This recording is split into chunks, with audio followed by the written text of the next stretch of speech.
The gentleman is recognized. It's an honor to serve as it was an honor to serve as a conferee throughout this process and to be a part of this undertaking in support of our armed forces.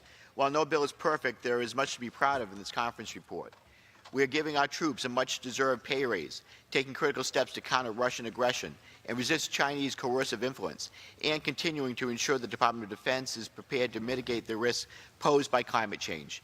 We are also increasing funding for the Virginia and Columbia-class submarine programs, which are made in my home state of Rhode Island and which protect our nation and our allies and create thousands of jobs back home. As ranking member of the Emerging Threats and Capabilities Subcommittee, it's been a pleasure to work with Chairwoman Elise Stefanik, and I'm particularly glad we are making strong investments in our cyber personnel and capabilities, providing increased support for our special operations forces and their families, and increasing funding for key programs to maintain our technological superiority, such as railgun development, directed energy prototyping, and unmanned vehicles. The threats we face as a nation are diverse and challenging. There are no easy answers for how the United States will continue to promote stability and rules-based international order. But I believe that this bipartisan work of the House and Senate Armed Services Committee and this bill in particular will improve our national security and help keep our country and our service members safe.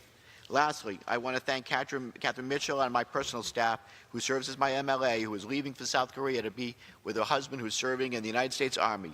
Job well done, Catherine, and thank you.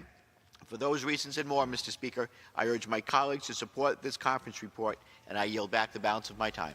Gentleman yields.